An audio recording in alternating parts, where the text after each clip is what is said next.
एक गांव में मधु नाम की एक लड़की रहती थी। वो दिखने में काफी सुंदर थी। वो दूसरों का बहुत अच्छे से ख्याल भी रखती थी। एक दिन उस गांव में राजेश नाम का एक लड़का अपने एक दोस्त आदि के पास घूमने आता है। जब वो दोनों खेत में घूम रहे थे, तभी राजेश की नजर मधु पर गई, जो एक बच्ची के साथ खेल रही थी। उसकी वो हंसने की अदा देखकर ही राजेश एकदम से खो गया और अपने दोस्त से कहा, आदि, ये लड़की कौन है? कितनी प्यारी है। ये लड़की मेरे पड़ोस में रहती है। इसका नाम मधु है। हाँ, ये बहुत प्यारी है। हमारे गांव में ये लड़की सबसे सुंदर है और ये गांव में सबका ख्याल रखा करती है और बहुत ही हंसमुख है। हाँ, देखने से ही लगती है। वो लोग वहाँ से चले जाते हैं। उस वक्त से राजेश बस मधु के बारे में ही सोचने लगा और अगले दिन राजेश अपने दोस्त से कहता है, आदि, एक बात बोलूं? तुम्हारे पड़ोस में वो जो लड़की है ना, मधु, वो मुझे पसंद आ गई है। मैं उससे शादी करना चाहता हूँ। ये तो बहुत ही अच्छी बात है। चल, आज शाम को ही उसके परिवार वालों से बात करने चलते हैं। शाम के वक्त आदि और राजेश मधु के घर जाकर उसके पिता से बात करते हैं। राजेश शहर में अच्छा बिजनेस करता है। मधु के पिता विकास को भी राजेश पसंद आ गया था, इसलिए कुछ दिन में मधु और राजेश की शादी हो जाती है। राजेश मधु से शादी करके उसे शहर ले जाता है। राजेश के घर में उसकी माँ सीमा रहती थी, जो कि बिल्कुल शहरी और मॉडर्न ख्यालातों की थी। उसे गांव की लड़कियां बिल्कुल भी पसंद नहीं थी, इसलिए पहले तो सीमा मधु को अपनाने के लिए तैयार ही नहीं थी। इस कारण वो अपने बेटे से अकेले में कहती है, ये क्या राजेश, तूने एक गांव की गंवार लड़की से शादी कर ली? मैंने तेरे लिए कितने अरमान सजाए थे। मॉडर्न घर से स्टाइलिस्ट बहू लाने वाली थी मैं तेरे लिए। तूने सब में पानी फेर दिया। माँ, मधु बहुत अच्छी लड़की है। देखना, कुछ दिन में वो आपका दिल भी जीत लेगी। गांव के लोग पसंद ना होने के कारण मधु से बात करने का मन तो सीमा की बिल्कुल भी नहीं होती थी, लेकिन घर की बहू होने के कारण मधु से सीमा को बात करना ही पड़ता था। राजेश रोजाना अपने काम पर चला जाता था और मधु घर का काम किया करती थी। ऐसे दिन बीतता गया। एक दिन सुबह सीमा मधु को आवाज लगाती है, बहू, ओ बहू, कहाँ हो? इधर आना जरा। जी माँ जी, कहिए। बहू, आज मौसम थोड़ा ठंडा ठंडा है तो मुझे घी के पराठे खाने का मन है, इसलिए तू मेरे लिए घी के पराठे बना कर ला। तुझे घी के पराठे बनाना आता तो है ना? जी माँ जी, आता है। मैं अभी आपके लिए गर्मा गर्म पराठा बनाकर लाती हूँ। मधु फौरन किचन में जाकर गर्मा गर्म पराठे बनाकर लाती है। सीमा पराठा मुंह में लेते ही उसे थूक देती है और गुस्से से कहती है, ये क्या पराठा बनाई है तुमने? घी में नहाई हुई पराठा? इतना घी, घर का सारा घी कढ़ाई में डालकर पराठा बनाती है क्या? माँ जी, आपने जैसा कहा मैंने वैसे ही बनाया है। हमारे गांव में भी सब ऐसे ही घी के पराठे खाते हैं। तेरे गांव के लोग गंवार है, इसलिए उन लोगों को शहर के तौर तरीके पता नहीं है। अब खरी क्या है, जा यहाँ से, गंवार कहीं की।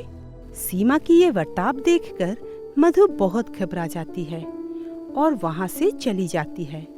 ऐसे ही सीमा उसे हमेशा ही गांव से होने का ताना देने लगी और बात बात पर सीमा मधु पर चिल्लाती और गुस्सा करती थी। एक दिन सीमा के घर में कुछ पड़ोसी आते हैं। देख मधु, मेरी कुछ सहेलियां आई है, उन लोगों के लिए कुछ अच्छा सा बना कर ला। देखना, मेरी नाक मत कटवा देना। मधु सबके लिए नाश्ता बनाकर टेबल में परोस देती है। तब सीमा की एक पड़ोसी मधु से कहती है, अरे मधु बेटा, तू भी हमारे साथ बैठकर खाना खा ले। तब मधु अपना खाना टेबल से उतारकर जमीन में रख देती है और खुद भी जमीन में बैठकर खाना खाने लगती है। ये देख सब औरतें उसका बहुत मजाक बनाती है। अरे वाह सीमा, तूने तो लाखों में एक बहू लाई है। हाँ, और हमें फ्री में एंटरटेनमेंट भी मिलेगा। सीमा, तुझे अपने इकलौते बेटे के लिए ये गवार बहू ही मिली थी क्या? सब उसका इतना मजाक बना रहे हैं देखकर भी मधु कुछ नहीं कहती और वहाँ से चली जाती है। सीमा तो गुस्से में एकदम लाल पीला हो जाती है। सारे मेहमान चले जाने के बाद सीमा मधु को बहुत खरी खोटी सुनाती है। इस घटना के कुछ दिन बाद सीमा मधु को फिर से बुलाती है। बहू, ओ बहू। हाँ माँ जी, आई।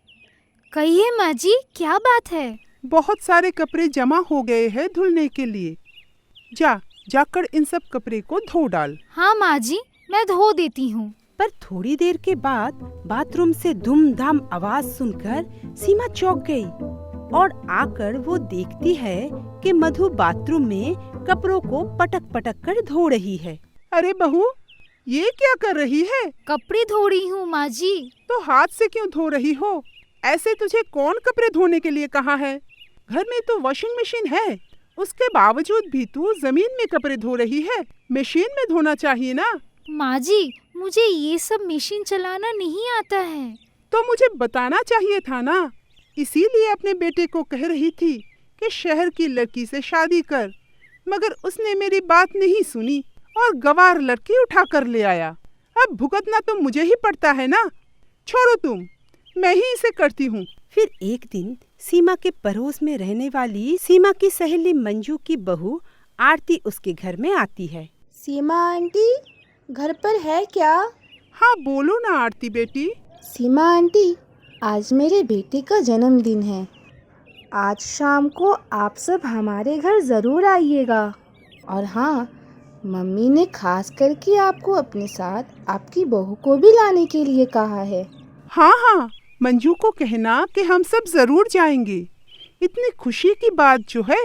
दावत देने के बाद सीमा की सहेली की बहू वहाँ से चली जाती है।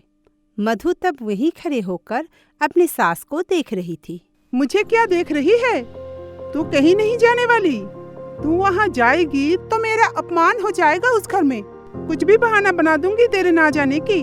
मंजू तो बहुत खुश नसीब वाली है। उसकी बहू आरती सब काम में फर्स्ट है। शहर की लड़की जो है तेरी तरह गवार नहीं। शाम को सीमा बंठन के पार्टी में चली जाती है। इसके कुछ दिन बाद एक दिन राजेश बहुत उदास होकर घर लौटता है। उसे ऐसे उदास देख सीमा ने पूछा, क्या हुआ बेटा, इतना उदास क्यों है? माँ, क्या बताऊं, लगता है मेरा बिजनेस डूब जाएगा। बहुत दिनों से लॉस में जा रहा है। महाजन के पास भी बहुत उधार हो चुका है। बहुत परेशान हूँ। मुझे पता नहीं और मैं बिजनेस चला सकूंगा या नहीं। ऐसा क्यों कह रहा है? घबरा मत, सब ठीक हो जाएगा। कुछ दिन के बाद राजेश का बिजनेस सच में डूब जाता है। इसके कुछ दिन बाद एक दिन सुबह सीमा के घर की बेल बज उठा। दरवाजा खोलकर सीमा ने देखा कि सामने कर्जदार खड़े हैं। उनको देखकर सीमा घबरा जाती है। अरे आप यहाँ? मैं आपका पैसा कुछ दिनों में ही लौटा दूंगी। मेरे बेटे का बिजनेस में लॉस हो गया, इसलिए दे नहीं पा रहे हैं। अब कुछ और दिनों की मोहलत दे दीजिए ना। अरे बहन जी, मैं आपसे पैसे लेने नहीं आया हूँ। पैसा तो आपकी बहू ने अपने पिता के हाथ कुछ दिन पहले ही भिजवा दिया था। क्या सच में? हाँ, अब बहुत नसीब से ऐसी बहू पाई है। और हाँ, मैं जिसके लिए आया था, मेरी बेटी की शादी है। आप सब जरूर आना। ये बोलकर वो कर्जदार वहाँ से चला गया। उनकी बात सुनकर सीमा के आंखों में आंसू आ जाता है। तब वो अपनी बहू के पास जाकर कहती, बहू, तूने ऐसा क्यों किया? मैंने तेरे साथ इतना बुरा बर्ताव किया, फिर भी तूने इतना बड़ा उपकार किया। अब ऐसे बात क्यों कर रही हूँ माँ जी? अब तो मेरी माँ की तरह है और ये तो मेरा घर है, तो मेरा भी तो फर्ज बनता है ना। मुझे माफ कर दे बेटी, मैंने तुझ पर बहुत जुल्म किया है। माँ जी, माफी मांगकर आप मुझे शर्मिंदा कर रहे हैं। फिर उसकी सास उसे दिल से स्वीकार कर लेती है और फिर सीमा और मधु दोनों सास बहू मिलकर अच्छे से रहने लगी। सीमा अपनी बहू को सारे शहरी तौर तरीके सिखा देती है। कुछ दिन के बाद राजेश का बिजनेस भी फिर से स्टार्ट हो जाता है और पहले से भी ज्यादा अच्छे से चलने लगता है। फिर सब खुशी खुशी रहने लगते हैं। तो इस कहानी से क्या सीख मिला दोस्तों? कि कोई लड़की गांव की हो या शहर की, कभी उससे बुरा बर्ताव नहीं करना चाहिए और रिश्तेदार ही बुरे वक्त में काम आते हैं।